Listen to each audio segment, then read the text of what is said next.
Hello, you guys, and welcome to the Women's Cave. I decided to be a little behind you today. I think it's because you really want cold champagne, because I was surely about to take it out on the show. Okay, just in case you guys don't know, Jay decided during quarantine, which she absolutely could not live without, was a champagne chiller. Oh my gosh, I love that. No, I have that too. I have one. It's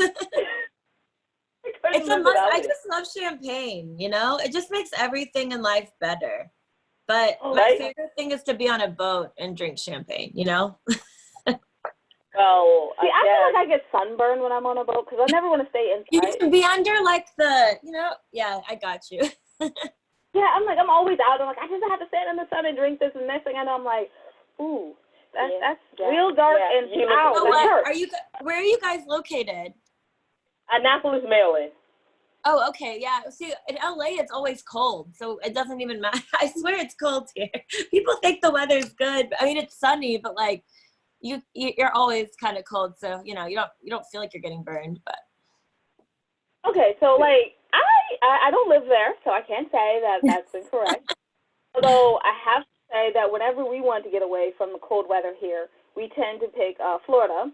So we have a permanent stop in Florida in December on our tour, and then we have some reason to be in Las Vegas and Los Angeles in February. We make it up. We be like, hey, so if we could come and read for like 2 minutes, we will totally be there. We'll take the flight. No, don't worry about it. We'll take the flight. We'll take it. Yeah. I love it here. No, it's here. I'm from Tennessee though, so I'm used to. I just love the summers in the South. You know, like to me, like here it's the same weather all the time, so time just goes by so fast.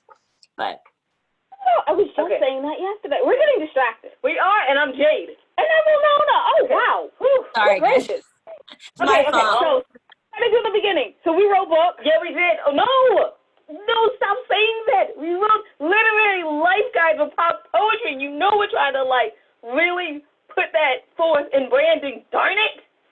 We wrote literary life guides and pop poetry. Just in case you missed it the first time when she said the AKA our books. Okay, there we go.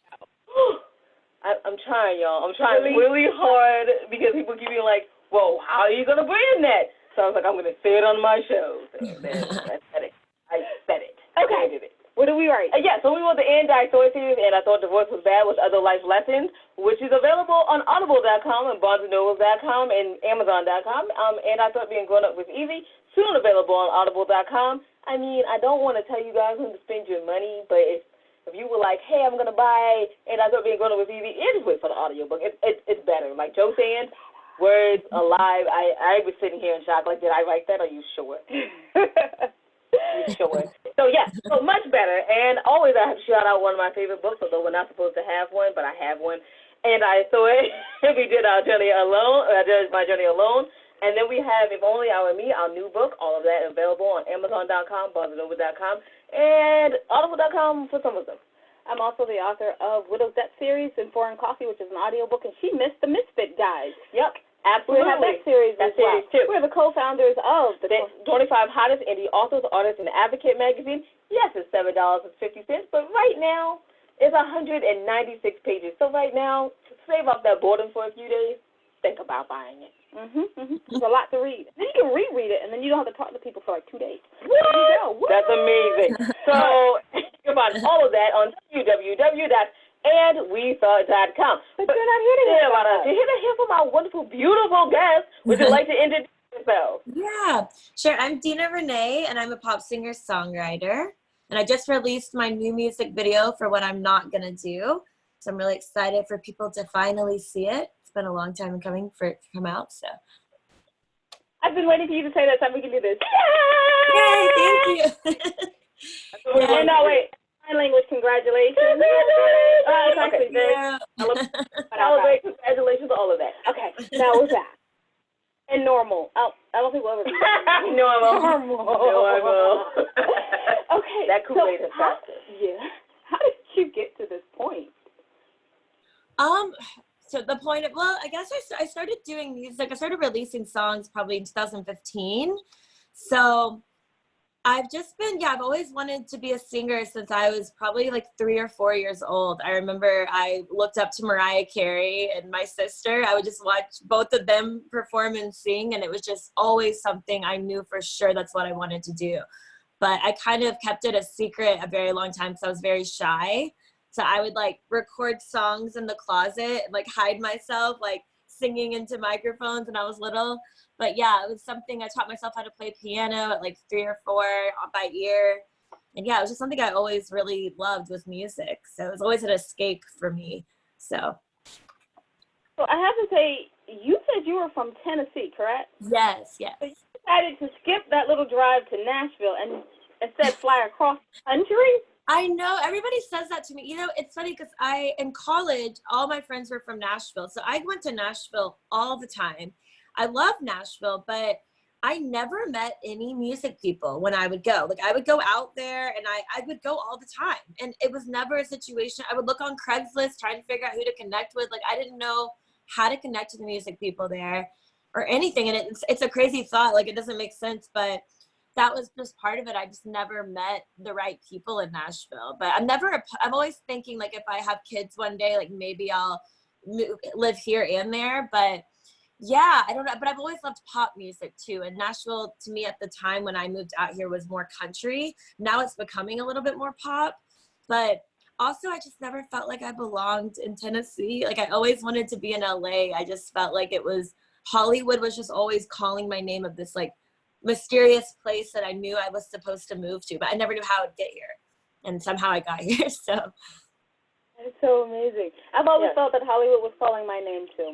And then I flew out there and I was like, too fat and ugly for Hollywood, so I flew right back. She's joking. It is, you know.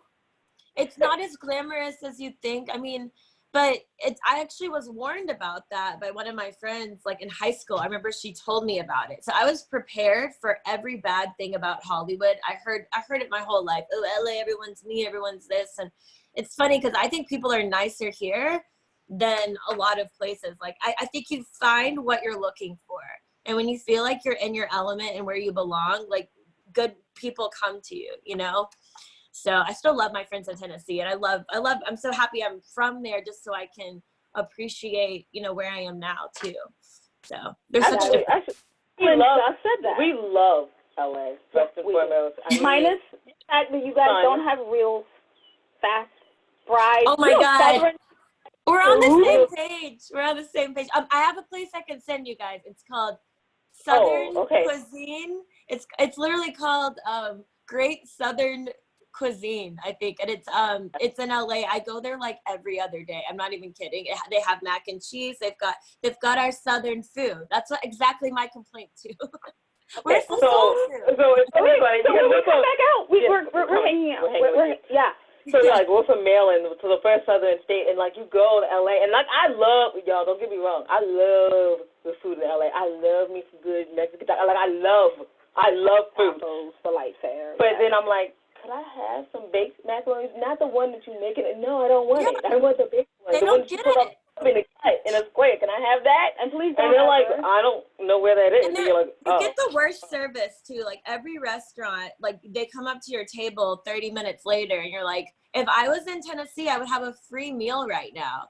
But yeah, it's so different. But yeah, I feel the same way. Nobody knows what I'm talking about either. They're like, what are you talking about? I'm like, I actually like the Mexican food better in Tennessee. I don't like the authentic Mexican food.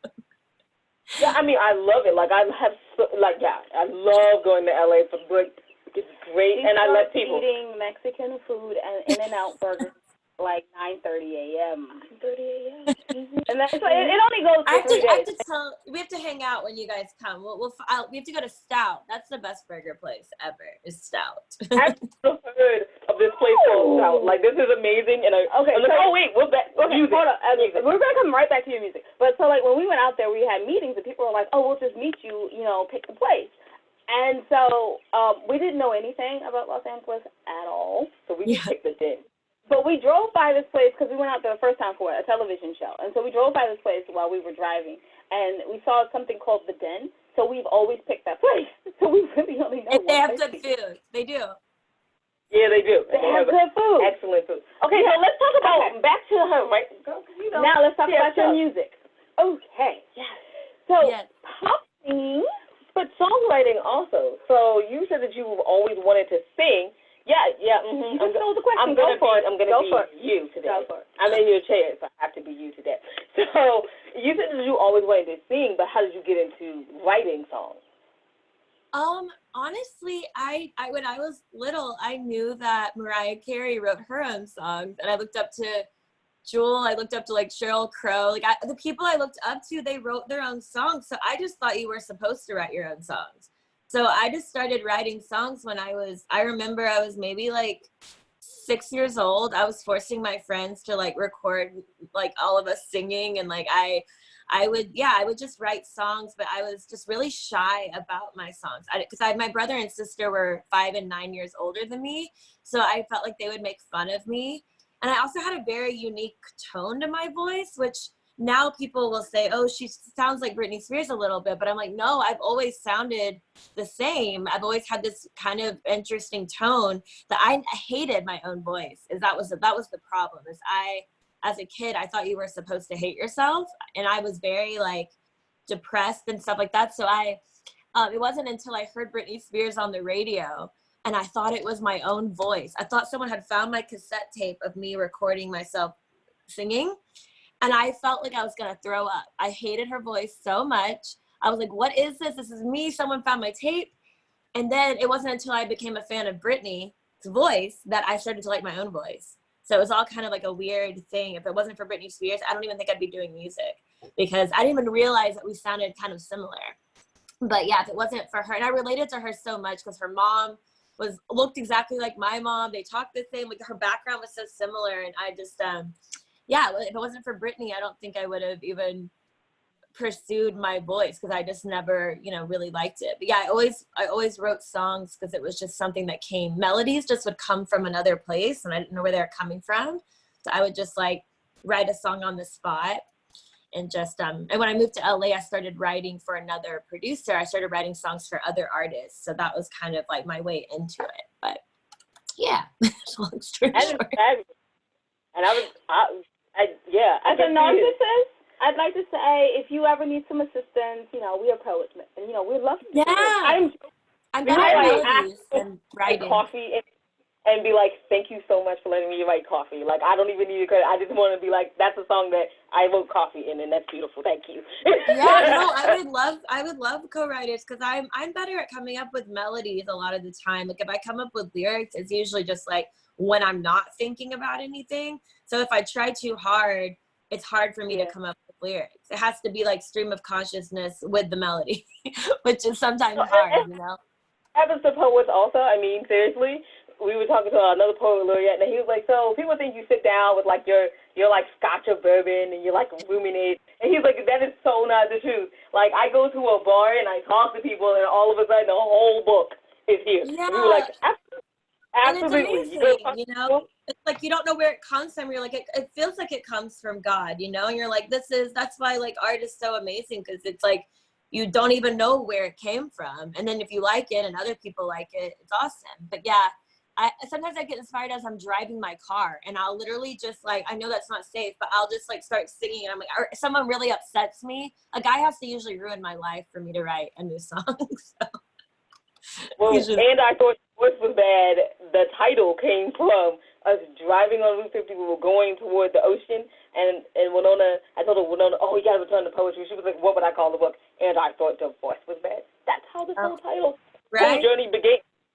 Yeah. I have a semi-serious question. Two parts.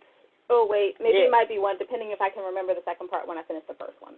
The first question is, because you're a very creative person, so how do you balance the creativity with the business side of marketing and branding and making sure that you stay where you need to stay to continue to have that consistency throughout your career? And the second question is, I forgot, so you're off the hook for the second question. Do you mean like how do I like balance the business side of the art? Yeah, with your I hate the business side. Like it makes me literally just like not even want to do music sometimes because it's so I don't like branding myself. I don't like telling people, hey, come out. I used to do stand-up comedy when I moved out here, and I would be like, I don't want to tell people to come to my show, because when it'd be like, hey guys, I'm going to be really funny tonight. Like, that just feels wrong and not authentic to me. So I've had to really find a team. That's how I've balanced it, because I don't like to promote myself. It just feels, it's like if you paint a painting and you're like, look at my beautiful art. It feels not authentic to me to promote myself. And you have to do that as an indie artist. And that's the hardest part of it, is after I lost my mother to cancer, I think that's really what changed everything for me, because I lost her 5 years ago. It'll be almost 5 years in May. And when that happened, I was like, oh my God, what am I doing? Nothing really matters. Life is so short. Why are people worried about things that don't matter? And I've got to perform live. So that's when I started performing live, and I had 3 original songs at the time. Now I have like 10 that I perform, but yeah, I just started really realizing, I have to do the business side after losing my mom. I was like, I've got to just kind of put myself in another place to just know that this is what I'm supposed to be doing, and the time is now. And you just have to really just having a team. I have people that do, the PR for me. I have one of my best friends helps me get, articles. She'll reach out to people, but for me, I just would rather pay somebody to do that than me do it myself. Best friend, I want more articles about more. Yeah, no, I pay her though. It's hilarious because she's one of my friends, and I literally pay her to do that. She's like, I'm paying you to be my friend right now. No, but yeah, that's how I balance. I try to just know life is short, and you just have to promote yourself and kind of put yourself in another, have a team around you really, really helps, definitely. All right, so I guess it's time for our last question. What are you going to do next, and where can people find you on the internet? More about you. Oh, yeah, so everything on the internet is at Dina Renee. On Instagram, I'm most active on my Instagram, Facebook, YouTube. Follow me on YouTube because I don't have any subscribers hardly. But yeah, everything on Spotify is under Dina Renee. You can find my music on everything. I have a new song coming out really soon. I have 2 new songs that are going to be coming out together. So, but you can check out my new music video for What I'm Not Gonna Do. And it's a song about getting out of an abusive relationship or a relationship that's not right for you. And it's just an empowerment message to just say that you're not going to make that same mistake again. So look at my music video. I'm in love with a gay guy in it. So it's kind of funny. Story of my life. So. I love it so much. I love it so much. One more time, tell people where to find you, your website, anything else. One more time. So you can find me at Dina Renee on everything. And my website's dinareneemusic.com. Thank you so much. Yeah, we love to have people repeat it, because sometimes we were writing it down and didn't. We like to have people repeat it. So thank you so much for joining us today. We really appreciate it. Yeah. All right. Am I wrapping us up now? All right, I'm wrapping us up now. You can find out everything that your ladies are doing on www.andwethought.com. And while you're there, take a minute to go to the ladies page, go to the ladies tab, go down to the middle and to the charities that we proudly support. Yes, we know the times are hard, but maybe you have some knowledge that you can give them, and that is much appreciated too. Thank you in advance. And wisdom is all around you if you're open to finding it and accepting it. So peace and love, you guys, from Winona and Jade. Bye-bye.